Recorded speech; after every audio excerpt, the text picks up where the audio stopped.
Hola a todos, ¿cómo están? Espero que muy bien e ilusionados de que estemos unidos en un miércoles más de Magnas Conferencias.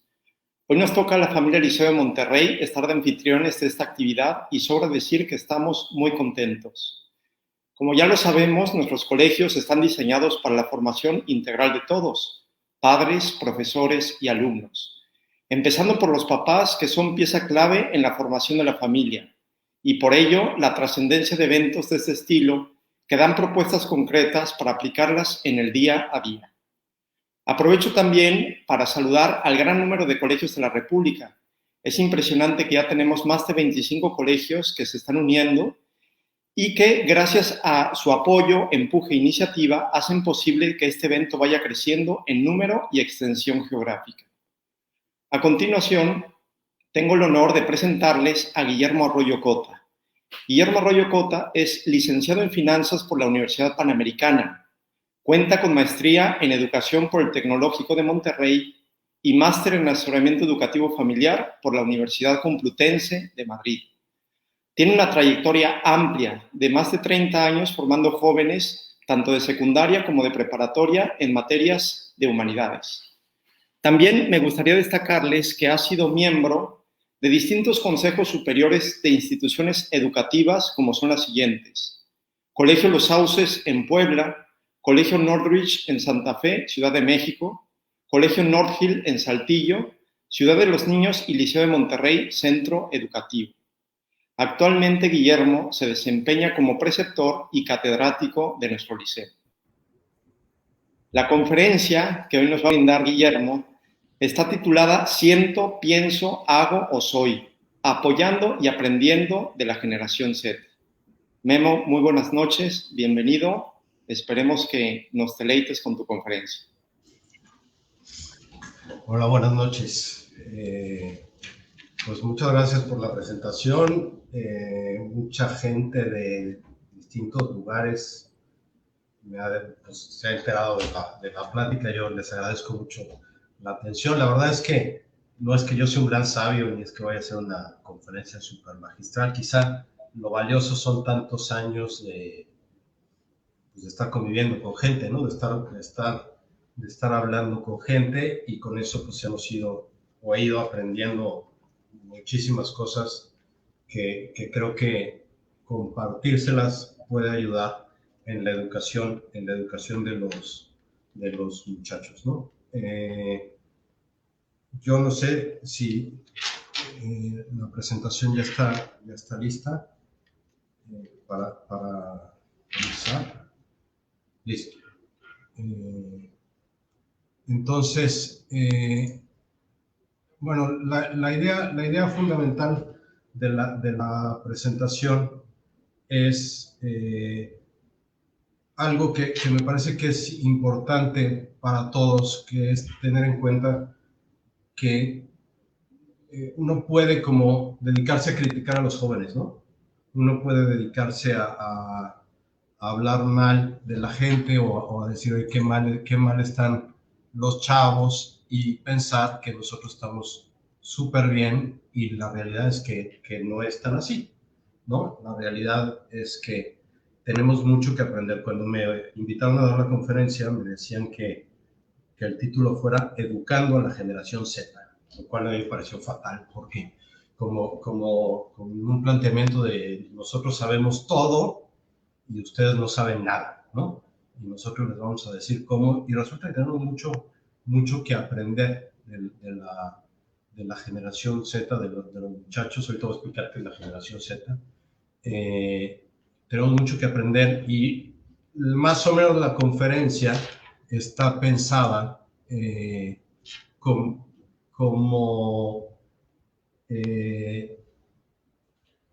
digamos, explicar los antecedentes de cómo hemos llegado hasta donde hemos llegado o qué ha pasado, y en eso vamos a hablar de cada una de las generaciones rápidamente, hasta llegar a la generación de nuestros hijos, que son la generación de los muchachos que están en prepa, en carrera, en secundaria, algunos en quinto de primaria, sexto de primaria, vamos a ir hablando de cada una de los, digamos, antecedentes y cómo se ha ido creando todo un ambiente para que nuestros hijos sean como son. Y entonces vamos a explicar cómo son nuestros hijos. Y por último, la tercera gran parte de la plática es entender qué podemos aprender de los muchachos y qué podemos enseñar a los muchachos. Ese es más o menos el concepto, ¿no? Hay que tener en cuenta, y por eso es interesante hablar de generaciones, que en realidad la educación hoy es unos papás que entienden el mundo desde un punto de vista y unos hijos que entienden el mundo desde otro punto de vista. Entonces, las dos partes tienen que hacer un esfuerzo por entenderse. Tenemos que lograr que haya un esfuerzo por entendernos, ¿no? Aquí en esta pantalla pueden ustedes ver pues más o menos cuál es la descripción, ¿no? Los baby boomers, la generación X, la generación Y, y nuestros muchachitos de la generación Z, ¿no? Cuento una anécdota que pienso que puede ser interesante, que es típica, especialmente en nuestros colegios, que es el tema de cuando a los chavos les entra, o a las niñas, les entra la rebeldía porque no quieren ir a misa el domingo, ¿no? Entonces, un exalumno mío un día decide que no quiere ir a misa y se encierra en su cuarto y la mamá, muy preocupada porque el niño no quiere ir a misa, le dice al marido, oye, esto es inadmisible, ve con el niño y dile que se tiene que ir a misa. Va el papá, muy dócil con su mamá, como todo buen matrimonio que quiere que funcione, va, toca en la puerta del niño, le dice, ¿te me vas a misa en este? Y dice, papá, no quiero ir, te me vas a misa. Ah, perfecto. Después de gritos, ok, me voy. Claro, se va al parque a la vuelta, está ahí no sé cuánto tiempo, y después de eso regresa diciendo que fue a misa. Luego me contaba, dice, no vuelvo a misa, no tengo ningún interés, este rollo de mis papás no me convence nada. En el fondo, ¿hay mala voluntad de los papás? Claro que no. ¿Hay mala voluntad del hijo? Tampoco. Hay rebeldía. Hay que entender que los papás fueron educados con un concepto de autoridad y los hijos están educados en otro concepto de autoridad. Y hay que explicar eso. Y entender esas dos realidades ayuda mucho para poder lograr empatar, ¿no? A la hora de la educación, pues hay que lograr empatar, hay que lograr que haya un diálogo, ¿no? Más o menos eso es lo que quisiera yo ir explicando en esta primera parte de la conferencia. Entonces, vamos a ver estas generaciones cómo se diferencian fundamentalmente porque es diferente el propósito de vida que tienen, ¿no? Nosotros, los que digamos, éramos universitarios o profesionistas en los 80s, en los 90s, nuestro propósito de vida, lo que nos enseñaba el mundo es que lo que había que lograr era éxito profesional. Y el éxito profesional nos traería el éxito económico. Después hubo mucha gente muy decepcionada de eso, enfermos, lo que ustedes quieran. Y la siguiente generación, que son los que se llaman millennials, que ahí podemos encontrar algunas mamás que son más jóvenes, podemos encontrar tíos, podemos encontrar papás de kinder. El propósito de vida era disfrutar, ¿no? Quizá lo más importante que había que lograr era disfrutar. Y después, la generación de nuestros chavos, que fundamentalmente, lo explicaremos mucho más detenidamente, el tema es déjenme libre, ¿no? La gran batalla es por la libertad, por hacer lo que yo quiero. Y en ese sentido tenemos que aprender a ayudar porque ese yo quiero se puede orientar muy bien o se puede orientar equivocadamente, ¿no? Entonces, ¿qué pasa con la generación del que fueron profesionistas o que fuimos profesionistas o empezamos a ser profesionistas en los 80s y en los 90s? Pues lo que ocurre es que en aras de ese éxito profesional, de lograr aquello, el papá desaparece, ¿no? Desaparece la figura paterna de dos modos.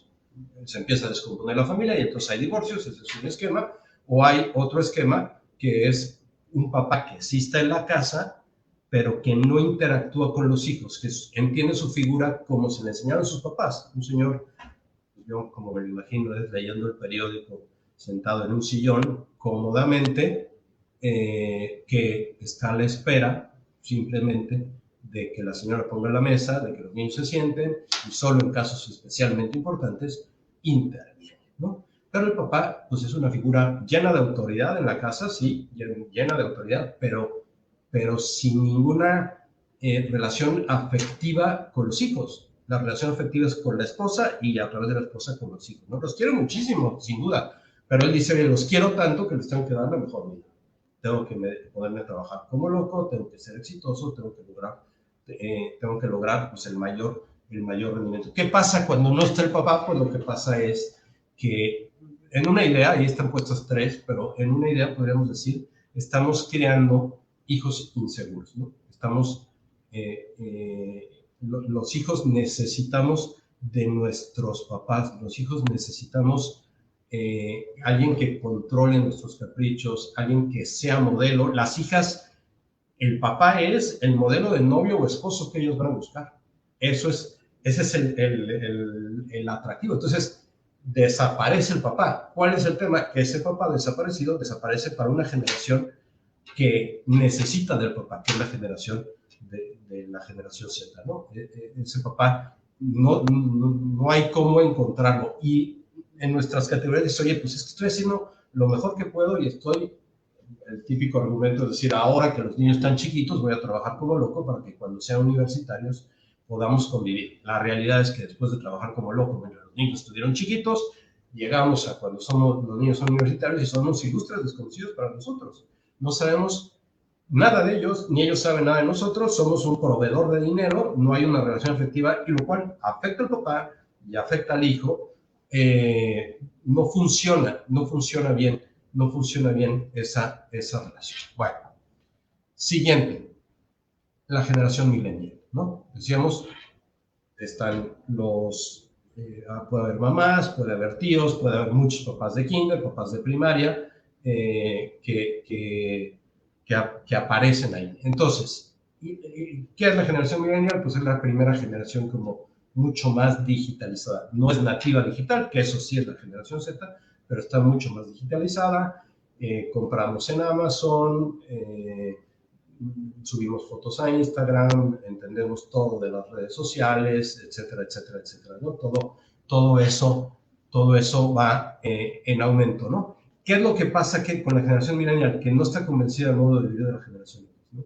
Que sería el estilo de vida de mis papás, pues, o el estilo de vida de la generación anterior, que flojera, el éxito profesional, que flojera, el dinero, que flojera, y cae en un cierto cinismo, ¿no? Aquí se pone un silogismo propio de un millennial, que es, oye, el consumismo está mal, todos somos consumistas, no podemos arreglar el asunto, mejor vamos a disfrutar, ¿no?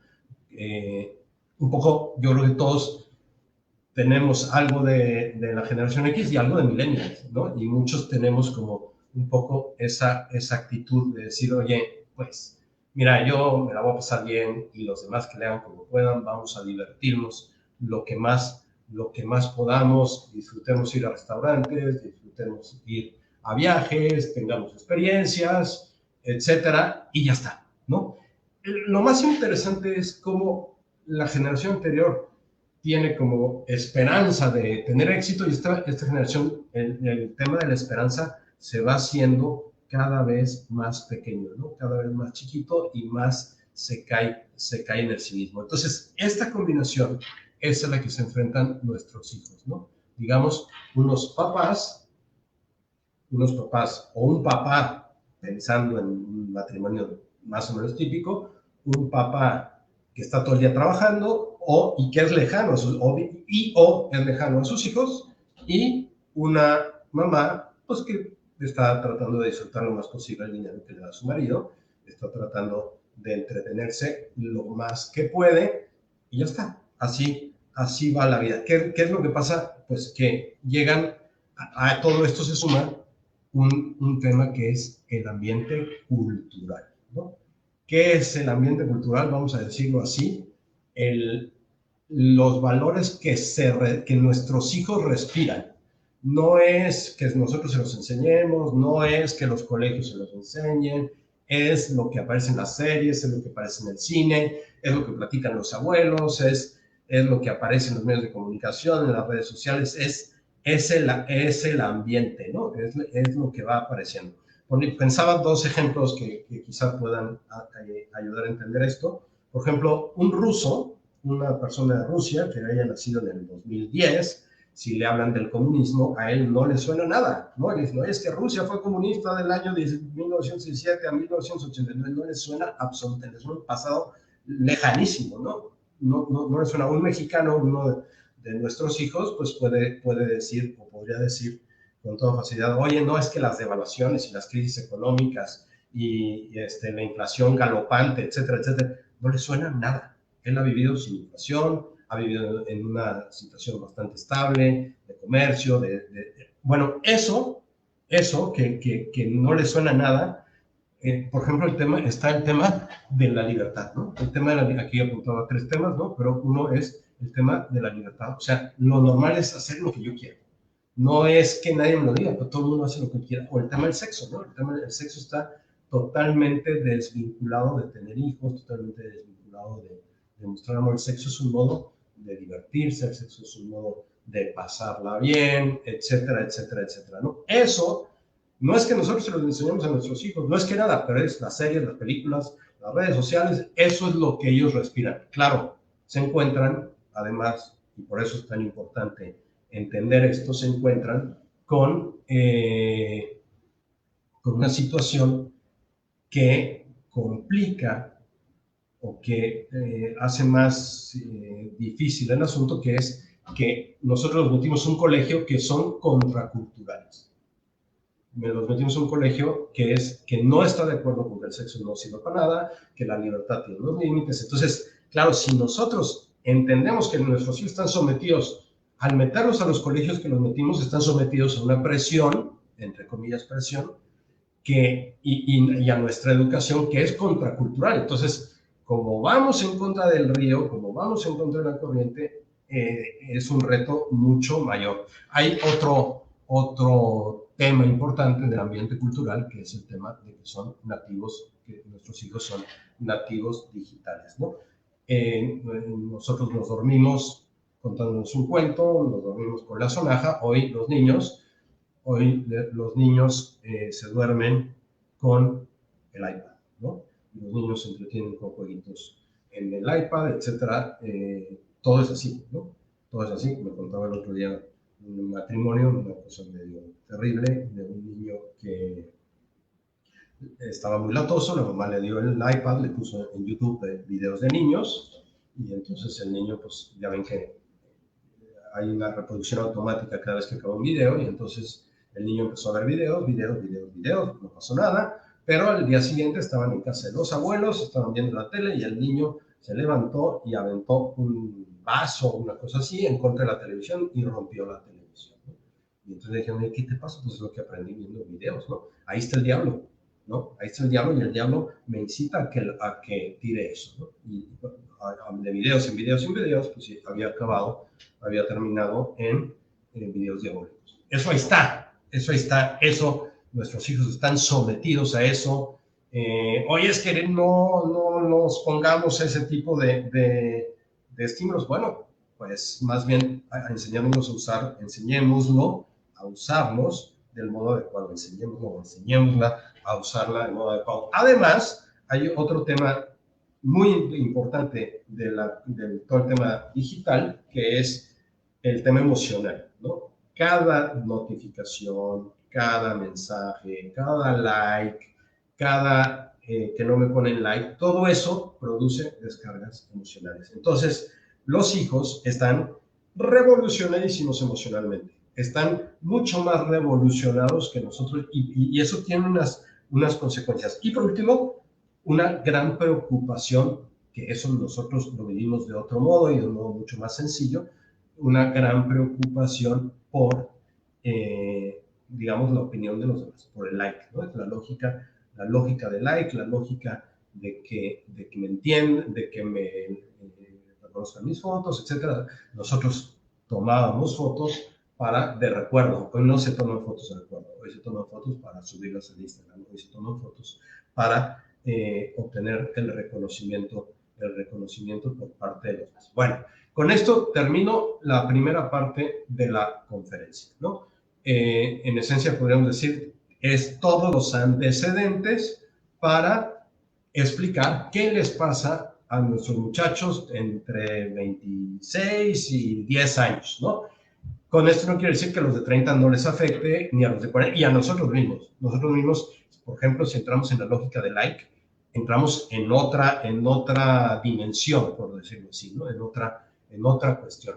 Y nos afecta, y estamos preocupados, y qué dijeron, y tengo que subir una foto, y todo el mundo tiene que ver lo padre que me la paso, ¿no? Yo no he visto nunca una story en Instagram de alguien que suba algo contando lo mal que se la pasa, ¿no? Todo el mundo sube cosas contando lo bien que se la pasa, ¿no? Entonces, ese es nuestro reto. Y entonces, nuestros hijos, digamos que es un modo pedagógico de explicar esto, ¿no? 5 rasgos de la generación Z, ¿no? Quizá haya más, quizá yo lo resumí en estas 5 que pienso que pueden ayudarnos. Uno es la libertad como valor hegemónico, ¿no? O sea, la libertad por encima de todo. Otro es el emotivismo, otro es la fragilidad, otro la sospecha y otro el tema de la esperanza. Cada uno tiene ventajas y desventajas, ¿eh? No es decir, oye, estos rasgos son fatales. No, cada uno tiene cosas que les podemos aprender y cosas que podemos ayudar. Son las dos cosas y es importante tener la capacidad de ver de modo positivo y encontrar cómo hacer para que las cosas les ayuden a nuestros muchachos, ¿no? Entonces, pasamos al primer gran tema, que es la libertad como valor hegemónico. Más o menos, ¿cómo se razona hoy? ¿Cómo razonamos nosotros? En esto estamos, yo creo que todos muy afectados. Soy feliz si hago lo que quiero, no soy feliz si hago lo que no quiero, o no soy feliz si no hago lo que quiero. Así razonamos todos. Es decir, el único modo de ser feliz, para decirlo de modo positivo, es hacer lo que yo quiera, ¿no? Y entonces el tema es decir, oye, ¿cómo le hago para que lo que quiera sea lo correcto, ¿no? Hay una profunda sensibilidad a todo aquello que afecte mi libertad, ¿no? Mientras me respetes mi libertad, todo está bien, pero si quieres afectar mi libertad, quítate de aquí, ¿no? Todo lo que afecte mi libertad, no estoy dispuesto. Hay un filósofo italiano, al final lo voy a poner en la bibliografía, pero es interesante, es un filósofo italiano que se apellida Galimberti. Y entonces este filósofo dice, es un filósofo que escribe para una columna en un diario comunistísima de Italia, que se llama La República, no sé comunistísima, pero bastante rojo, que se llama La República, escribe cartas a los jóvenes, y escribe cartas que le mandan los jóvenes, y de ahí ha ido sacando libros, ¿no? Y es bastante, digamos, un hombre que carece de esperanza, bastante, pues, en lo inmediato, o nihilista, o como queramos llamar, pero explica muy bien qué le pasa a los jóvenes, ¿no? Nos va a dar muchas luces lo que dice aquí, porque es interesante. Por ejemplo, para explicar este tema de la libertad, dice que en la generación X, o en la generación nuestra, en las generaciones nuestras, la depresión, la tristeza venía porque las personas encontraban cosas que tenían que hacer que no hacían. Y el que no hace lo que está mandado, el que no lo hace, todo eso le va produciendo tristeza. No llega a un estándar. Dice, ahora no. Ahora, ¿qué es lo que deprime a la gente joven? No poder hacer, que vea como no posible, o ver imposibles. Cosas que son posibles, las ve como imposibles. Hoy me contaba otra persona, su hija es tenista, muy buena tenista, campeona de Latinoamérica o no sé qué de su categoría, pero resulta que otra niña fue a la que está patrocinando X empresa para desarrollarla como tenista, que sea tenista profesional y jueguen los Grand Slams y todo lo que ustedes quieran. Y me decía que la hija cayó en una depresión terrible. Dice 3, además son en la pandemia, ¿no? Pero 3 semanas en la cama, porque la niña no podía aceptar que para ella no había sido posible aquello, ¿no? No había logrado que la escogiera. Bueno, así muchos, ¿no? ¿Qué consecuencias tiene esto que la libertad sea el valor hegemónico? Una consecuencia muy positiva es que, por contrario de los millennials, nosotros nos encontramos mucha gente joven con ganas de hacer cosas. O sea, hay proyectos. Hay proyectos desde los muchachos de prepa que tienen ganas de emprender. Hay unos que dicen, algunos días del año pasado, que decían, ya, ¿para qué vamos a la escuela? Aquí no se aprende nada, todo está en Google, vamos a dedicarnos a hacer un negocio, vamos a ser emprendedores, vamos a ser winners, etcétera, ¿no? Hay proyectos, eso es muy valioso, porque sobre eso se puede construir mucho, ¿no? Claro, es mi proyecto, y eso tiene y aquí viene lo negativo, que es decir, sí hay proyectos, pero no se metan, ¿no? Son proyectos míos, que yo diseñé para que yo triunfe, ¿no? Y entonces, eso lleva a que con mucha dificultad se pida ayuda, ¿no? Cuando hay proyecto, a un chavo le cuesta mucho trabajo pedir, es más, considera que pedir ayuda es un fracaso, ¿no? Es señal de debilidad, es señal porque las series son así, porque las películas son así. Yo no es que haya visto mucho, pero el famoso Frank Underwood de House of Cards, pues uno dice, pues este es un señor, en términos gringos, self-made, ¿no? Él se ha hecho, él ha logrado, él ha conseguido. Entonces, claro, nuestros chavos, ese es su modelo, ¿no? Su modelo es el que logra las cosas, ¿no? O Spider-Man, dicen que todos los superhéroes son así, ¿no? Ayudan a la gente, pero ellos se han hecho solos, ¿no? Ellos han logrado construirse solos. Y eso, pues, ¿qué es lo que genera? Un pavor al fracaso increíble, ¿no? Un pánico al fracaso terrible. Y si viene el fracaso, una soledad muy notable, ¿no? ¿En qué se nota el miedo al fracaso? Voy a poner otro ejemplo que creo que es muy interesante y a mí me tiene desconcertado. De hecho, ayer le pregunté a varias personas que dije, no sé, no entiendo bien, pero yo creo que conozco 5 chavos, unos muy cerca de casarse, otros muy lejos de casarse, a los que las novias les preguntan si ven pornografía, ¿no? Si han visto pornografía alguna vez en su vida. Y dices, oye, ¿por qué esa pregunta, no? ¿Por qué?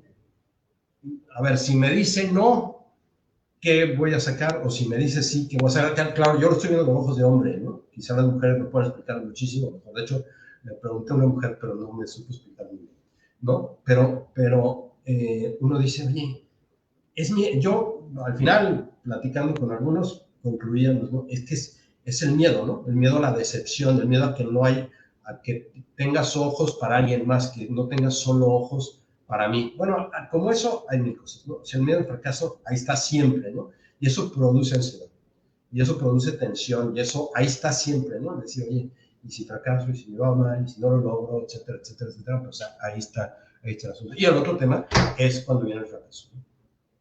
¿Qué produce el fracaso? ¿Qué produce la falta de proyecto? ¿O qué produce el no poder ser como los demás? El no poder hacer lo que yo quiero, que mis papás me impiden hacer lo que yo quiero. ¿Qué produce todo eso? Produce una gran soledad, ¿no? ¿Cómo se resuelve la soledad? Pues comprando o buscando el placer, ¿no? En el fondo es como mucha infelicidad. Me pasaban 2 de los chavos con los que más platico, un dato que saca un portal sobre pornografía, dice que el 91% de los hombres ven pornografía y el 60% de las mujeres ven pornografía, ¿no? Eso es una cosa muy notable, ¿no? Pero yo creo que el problema no está en la pornografía, sino el problema está en la soledad. El problema está en eso. Hay otro dato que también, cada año se hace en Estados Unidos el día del Super Bowl, un tracking de pornografía o sea, traquean las 2 ciudades de los equipos que juegan, ¿no? Y entonces se ve las entradas a páginas pornográficas a la hora del partido. Entonces, si va ganando el equipo de Boston, que siempre va ganando, pues entonces baja la disminución de pornografía. En cambio, si va ganando el equipo de Denver, de donde sea, entonces en Boston baja perdón, sube el consumo de pornografía, y entonces el que va ganando disminuye la pornografía y el que va perdiendo aumenta. Es soledad, y yo pienso que la explicación de todo eso es decir, oye, no es tanto otra cosa que la soledad, que es lo que hay que resolver, que es ahí donde tenemos que estar más cercanos. Bueno, ya con la libertad. Paso al emotivismo. Entonces, el emotivismo, lo que hay que decir es que no es sentimentalismo. Quizá nosotros aprendimos qué es el sentimentalismo. Desde hace muchos años aprendimos que una persona sentimental es una persona que se deja llevar por las emociones, ¿no? Ese es un mundo, ¿no? Esto no es así. El emotivismo parte de una primera, digamos, de un primer planteamiento que es, oye, si todos somos libres, cada quien tiene su verdad, o sea, relativismo. Y si cada quien tiene su verdad, pues cada quien puede definir qué es el bien. Por tanto, ¿qué es el emotivismo? El emotivismo es que las cosas se valoran, son buenas o malas según cómo me hacen sentir a mí. No son buenas o malas en sí mismas, no son buenas o malas porque me lo explica, no. Si me sentí bien, está perfecto, ¿no? Si me sentí mal, no está bien. Me contaba un chavo que tuvo una relación prematrimonial, me decía, pero lo muestra muy bien, me decía, yo sé, me dice, oye, me sentía todo dar, lástima que soy católico y me tengo que confesar, pero estuvo a todo, o sea, no me arrepiento de nada. Entonces, el asunto es decir, oye, ese tu catolicismo y todo eso no tiene ningún futuro, porque está mal planteado. Otro esquema que voy a poner a continuación, una conversación de unas chavas del TEC, una feminista, que todo es, si lo alcanzan a leer, pueden leerlo, no lo voy a leer yo muy detenidamente, pero todo es una situación de decir, oye, ustedes no entienden los hombres lo que nosotras sentimos, por tanto, no nos juzguen. Y en parte tienen razón, es cierto, pero eso no hace que las cosas sean buenas cuando son malas. Eso no convierte las cosas en buenas, ¿no? Eso no logra ningún cambio. Entonces, claro, si todo es valorar las cosas por las emociones, pues estamos ante un reto, ¿no? ¿Qué cosas positivas tiene el emotivismo? Podríamos decir que una primera es que nos obliga a quienes estamos metidos en la educación de nuestros chavos a no argumentar solo teóricamente. O sea, si yo le digo, no, es que el razonamiento es estamos descartados, ¿no? Desde luego que hay que hacer razonamientos, pero hay que dar ejemplos, hay que contar experiencias, eso ojalá, mucho más, o sea, incluso hay que empezar, es muy gringo, ¿no? Siempre empiezan con un ejemplo, con una vivencia, y luego de ahí construyen hacia lo teórico. Bueno, es conectar con las emociones. Nosotros, si queremos ayudar, necesitamos conectar con las emociones. Eso es fundamental. Digamos, esa parte que es un reto para nosotros, ¿no? Que nos implica mucho, ¿no? ¿Qué es lo que pasa? Que además es muy difícil dialogar, ¿no? Cuando las emociones dominan, es muy difícil dialogar, ¿no? O sea, porque la inteligencia no tiene un papel importante. La inteligencia no tiene, el diálogo, la confrontación de ideas no tiene un papel importante. El tema es pura emoción, ¿no? Y se entiende. Yo me acordaba hoy en la mañana de otro chavo que me buscó porque habían abusado de su hermana, ¿no? Un pariente había abusado de su hermana.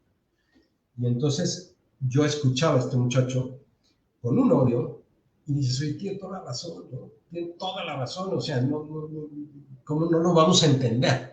Lo que pasa es que dices, oye, ese odio no ganas nada, ¿no? Vamos a buscar soluciones, lo denunciamos en la policía, lo metemos a la cárcel, hagamos algo, pero vivir con odio no lleva a nada, ¿no? No funciona en absoluto. Paso al siguiente tema, que es la fragilidad, ¿no? Entonces, ¿cuál es el tema de la fragilidad? ¿O por qué hay fragilidad? pues en esencia hay fragilidad porque por, por el emotivismo, ¿no? Y porque hay un gran miedo al fracaso, ¿no? Hay un pavor al fracaso terrible, ¿no? Entonces, ¿qué ventajas tiene esta fragilidad? Tiene una ventaja muy interesante, que es que los chavos siempre piden consejo. Nunca se lanzan solos, siempre piden consejo, y eso más por miedo al fracaso que por prudencia, pero también es prudencia. Y eso vale mucho. Ahí tenemos, si logramos tener autoridad ante los chavos, con mucha facilidad nos buscarán, ¿no? ¿Y qué es lo que nos da autoridad? Podríamos plantearnos. Y uno podría decir que noten que nos interesan desinteresadamente, que noten que no son la diversión, que no son un alumno más, que no son un hijo más, sino que cada quien nos interesa desinteresadamente. Y cuando notan eso, esos modelos se vuelven faros iluminadores de personas, ¿no? Se vuelven una verdadera maravilla, ¿no? Entonces, ahí hay todo un tema. Cuento otra anécdota que muestra muy bien la fragilidad. Este no es un chavo de nuestros colegios, lo conocí aquí en el Liceo de Monterrey hace exactamente 12 años. Aquí en Monterrey hay una cosa que se llama el Grupo de los 10, que es más o menos como el Olimpo de los empresarios, ¿no? Los 10 son el verdadero Olimpo de todos los empresarios. Bueno, pues este era hijo de uno del grupo de los 10 y era el portero de un equipo de fútbol de mis alumnos. Y entonces mis alumnos me invitaron a jugar fútbol y este era el portero y nos caímos bien. Él estudiaba en otro colegio, pero nos caímos bien y entonces empezamos a convivir. Y un día me dijo, te invito a comer. Dije, perfecto, pues vamos a comer. Me llevó a comer como todo centro de ciudad, creo, ¿no? Siempre hay unos tacos atrás de la catedral, ¿no? Entonces fuimos a los tacos atrás de la catedral, de aquí, nos gastamos 70 pesos entre los dos en la comida, unos tacos llenos de grasa, bien, ¿no? Ya comimos, platicamos, lo que fuera, y de regreso, llegando a una farmacia, se mete al estacionamiento como muy violentamente, y entonces me dice, oye, ¿tú qué quieres de mí? ¿Por qué me atiendes? ¿Por qué me pelas? ¿Por qué quieres mi dinero? ¿Quieres contactos con mi papá? ¿Qué quieres? ¿No? No, pues no quiero nada, ¿no? Yo, pues, somos amigos y ya está, y quiero platicar, y lo cual fue muy bueno porque se generó una especial confianza. Y me contaba una cosa muy interesante, que es mucho del tema de la fragilidad. Me contaba que él llevaba, pues, quizás desde la prepa, fumando marihuana todos los días. Y me decía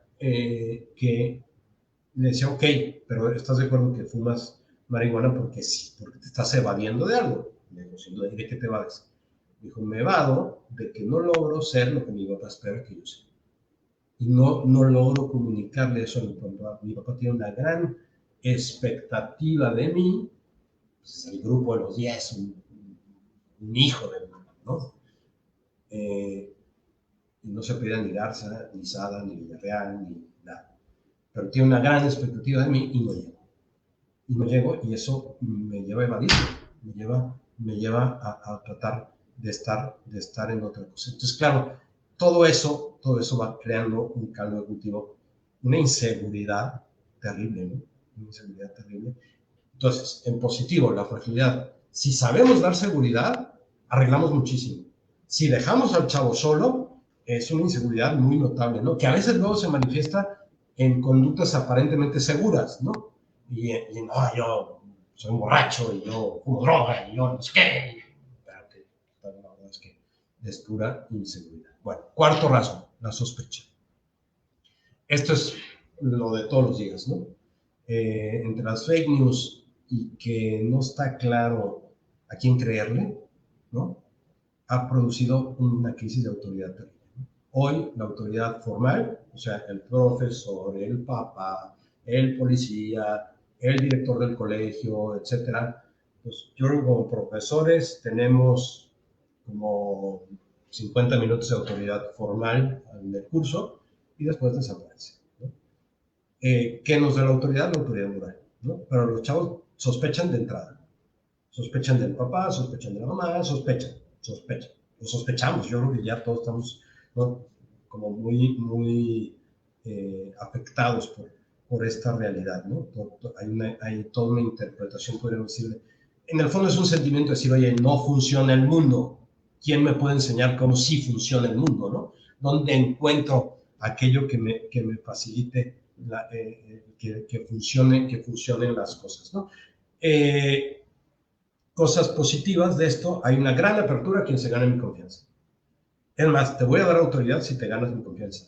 Ahora, ¿quién se gana la confianza? A veces los videos, a veces los influencers, a veces, pues no sé, una serie. O sea, hay una gran apertura, eso es bien valioso de los chavos. Hay una gran apertura por encontrar a alguien que se gane mi confianza, en quien yo pueda confiar. Hay un chavo que ya no está el chavo, pero que cuando estaba en prepa, digamos que tuvo un año difícil, como muy relacionado con el alcohol, ¿no? Entonces, en 3 borracheras, deshizo 3 carros, ¿no? Y claro, que fue como en feria con sus papás, pero una cosa muy interesante es que la mamá siempre estuvo ahí, ¿no? Ahora ya ha pasado mucho tiempo, quizás hace 10 años que ocurrió aquello, y le preguntas a ese chavo y él dice, oye, mi mamá y un amigo siempre estuvieron ahí. Me comprendieron, me ayudaron, platicamos, etcétera, etcétera, etcétera. Bueno, ahí está nuestra tarea, ahí está nuestro trabajo. Implica un chorro de dedicación de tiempo, de saber estar ahí, de no desesperarse, de tener paciencia, de comprender, de saber que son jóvenes, que se van a equivocar, etcétera, etcétera, etcétera, ¿no? Pero es que si no se quedan solos,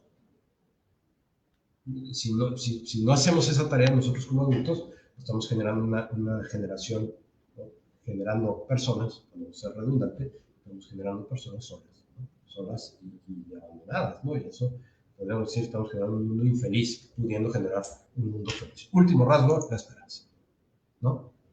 Como decía al principio, hay algo de esperanza cuando hablaba de la libertad. Hay deseos, ¿no? Sí hay deseos, hay corazones grandes, ¿no? Yo la verdad es que aquí apuntaba ejemplos de corazones grandes porque hay muchos, ¿no? Hay gente con muchas ganas y te encuentras uno que quiere estar en movimiento pro vida y te encuentras otro que quiere ayudar a la gente a evitar la pornografía, te encuentras otro que quiere ayudar a personas. O sea, sí hay mucha gente con ganas. El asunto es hacerles segundo. El asunto es estar con ellos, ¿no? Porque nosotros podemos caer en la actitud millennial, ¿no? Decir, viejito, ya ni para qué haces eso, ¿no? Oye, eso no sirve. Vamos a comer aquí a un restaurante cerquita, echarnos unos tacos y ya, olvídate de estas historias, ¿no? Eso. O bien, el otro tema que puede pasar es que parecería que en algunos el proyecto basta con ser joven. Lo que quiero yo es ser joven. Y lo único que tengo que hacer es cuidar, no perder mi juventud, ¿no? A mí me llamó mucho la atención un día dando clase con chavos de primero de prepa, les decía de una persona homosexual que tenía 50 años, ¿no? Y entonces dicen los chavos, no, profesor, eso sí no. O sea, ser gay es para gente joven, no es para usted. O sea, ya en ese momento ya, o sea, y es eso, es una visión de gente como decir, oye, el proyecto es ser joven, ya soy joven, pues ya está, ¿no? No hay que, no hace falta tener visión, y resulta que uno dice, oye, es que ya diseñé mi proyecto de vida hasta los 35, perfecto, y de los 35 a los 70, ¿qué vas a hacer? No, es que yo a los 35, ya, y luego los otros 35 años, ¿qué armamos o qué organizamos o qué cosas? Entonces, si hay esperanza, quizá un poco cortoplacista, ¿no? Ese es el asunto. Bueno, termina con esto la segunda parte y pasamos a la tercera parte rápidamente, que es qué aprender y cómo ayudar, ¿no? ¿Qué aprender? ¿O qué podemos aprender? Uno, podemos aprender el valor de la libertad. ¿no? O sea, los chavos no van a aguantar imposiciones. Y eso es bien valioso, ¿no? Son ellos, ¿no? Y eso ayuda. El tema religioso es súper complicado porque el otro día leyendo un portal católico que me ayudó, ¿no? Decía, ¿qué hacer si mi hijo no quiere ir a misa? ¿No?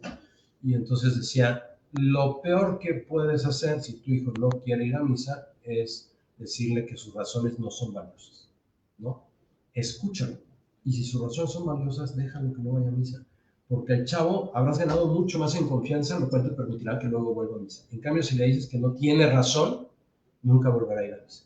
¿Qué es lo que pasa? Que nosotros estamos educados en un catolicismo, podríamos decir, como muy, decir, yo soy católico, dicho así muy rápido, si voy a misa, si hago la primera comunión, si bautizo a mis hijos, si todos los domingos estoy en misa, ese es un buen católico. Y en la vida cotidiana, ¿qué importa? Y así tratamos de educar a nuestros hijos y eso a los hijos no les convence. Bueno, o los profesores de teología lo mismo, ¿no? Pues si oye, muy sacramental, muy de dogmas que hay que hacerlo, yo no digo que no, pero es incompleto. El Papa Francisco domina este tema, ¿no? Domina este tema y sabe muy bien cómo plantear el asunto y dice, oye, si no lo, desde el Papa Benedicto, si no logramos que los chavos se entusiasmen con la figura de Jesucristo, ni ir a misa, ni nada, eso no produce felicidad. Produce felicidad seguir a Cristo y entonces todo lo demás hace sentido, pero ahí está el punto importante. Después, la sed de autenticidad, ¿no? La sed de autenticidad que la gente valora la coherencia y por tanto valora mucho que sepamos pedir perdón. Cuando sabemos pedir perdón, la gente está contenta. No hay problema, ¿no? Cuando somos sencillos, cuando decimos lo que pensamos. No se trata de no tener errores, sino de saber pedir perdón. Y otras dos cosas, siempre, los chavos tienen una gran apertura. Nosotros podemos aprender mucho de eso. Nosotros quizá tenemos la tendencia a descartar cosas, ¿no? Y los chavos tienen una gran apertura a cosas que les hagan sentido. Y eso es una gran lección. Y por último, está el tema de la amistad, ¿no? Agradecen muchísimo la ayuda, ¿no? Son súper receptivos al testimonio y a la experiencia. Y eso es maravilloso y eso hay que aprenderlo, ¿no? Una estadística de este filósofo italiano que saca, que es interesante, dice que en una encuesta que hicieron en una ciudad de todos los católicos que dejaron de ser católicos, que eran muchos, el 68% de las personas decían, yo dejé de ser católico porque no encontré a alguien que me resolviera mis dudas, porque no encontré a un adulto que tuviera la capacidad de resolver mis dudas. Y ahí podemos hacer muchísimo. Bueno, ¿cómo ayudar? Pues lo primero, que creo que casi se deriva es una de las ideas fuertes de esta plática, es la cercanía del papá, ¿no? Me contaba un papá muy old school, podríamos decir, dice yo, a mí mi esposa me ha dicho no sé cuántas veces que yo tengo que ser amigo de mis hijos, ¿no? Y me dice, no, a mí tendría actitudes amistosas, pero amigo no, porque yo soy el papá, que es el concepto de autoridad formal, ¿no? Y es verdad, somos papás y tenemos que permitir que se guarde en nuestro lugar, es correcto, pero no por eso, o sea, guardando nuestro lugar, podemos ser muy buenos amigos de nuestros hijos, ¿no? Y podemos ser personas en las que confíen, en las que se puedan recargar, por decirlo así. Lo segundo es el tema de la esperanza. Qué importante es no solo hacerlos soñar, sino ayudarlos a soñar, ¿no?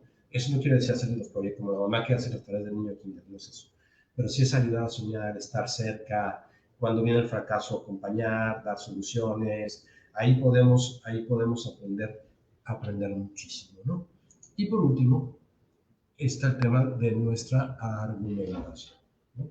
A la hora que argumentamos, es importante argumentar, insisto, no solo con lo teórico, sino con ejemplos, con experiencias, etc. Lo teórico, pues si eso está mal, eso no arregla nada, ¿no? Eso no lo permite la iglesia, tampoco arregla nada. Nos dijeron al colegio que eso no mueve a nadie, ¿no?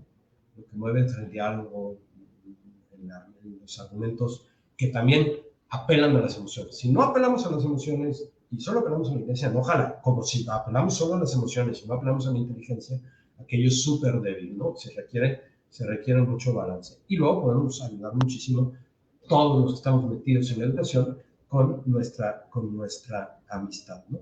Eh, una última idea que contaba el filósofo italiano que les digo, dice, ¿saben quién es quien mejor ha entendido los jóvenes del siglo XXI? Es una cosa súper simple, es el mercado. Las compañías nos han entendido perfecto, ¿no? Explotan su consumismo, explotan su hedonismo, los entienden de maravilla. Y claro, todas estas divisiones por generaciones son de la mercadotecnia, ¿no? Y los tienen súper medidos y saben que la soledad y que resuelven el consumismo, etcétera, etcétera, que les venden, los modelos que les venden todo. Bueno, ahí tenemos todos una gran tarea. Esta es la bibliografía, si sirve. Los dos artículos a mí me parecen súper buenos y muy enriquecedores. Me parece que todos podríamos decir, oye, ¿se podría dar una conferencia de cada uno de estos temas que tocaste? Sí, ¿no? Sin embargo, creo que es muy valioso tener la película completa para poder definir una estrategia, para poder ayudar a los muchos. Listo, pasamos a las preguntas si les parece bien.